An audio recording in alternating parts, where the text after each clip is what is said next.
Le décompte est lancé. Les pisteurs ont 3 heures pour évacuer toutes les personnes de ce télésiège de la station des Sept Lots. Équipés de baudriers, de cordes et de poulies, ils s'élancent dans cet exercice de sauvetage en conditions réelles.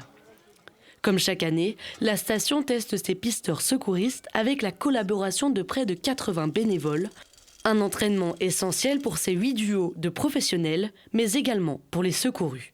C'est une première, c'est bien parce que ça nous met quand même en confiance que si ça arrive en vrai, on sait comment ça se passe et tout ça. Donc il y a no panique. Il y a une personne qui est arrivée du pylône d'avant en tyrolienne et puis il y a un gars qui arrive avec une corde et puis elle nous sécurise, elle nous met, comme elle dit, une couche. Les autres se mettent en arrière, on soulève la barre et puis après on se laisse descendre. Et le gars du dessus nous dit allez hop, 2 mètres, 1 mètre, 55 cm et top, vous êtes à terre.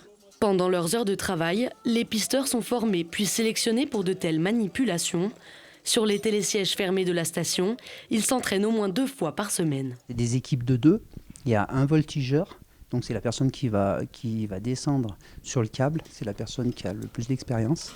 Et on a un assureur qui assure le voltigeur et ensuite qui réceptionne les gens au sol. Si vous faites beaucoup d'entraînement, vous partez serein. Le but c'est que les équipes, le jour où ça arrive en réel, soient sereins et savent ce qu'ils font, parce que il y a quand même des risques, c'est du travail en hauteur avec des cordes. Malgré ses moteurs de secours, la station n'est pas à l'abri d'une panne mécanique.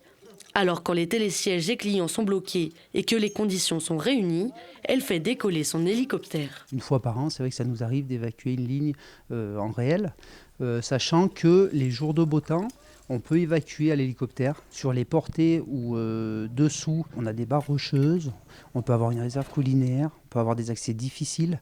Donc ça nous permet d'évacuer nos clients un peu plus loin sur la piste. L'exercice est finalement une réussite. Il a fallu 2 heures aux secouristes pour mettre tous les usagers en sécurité.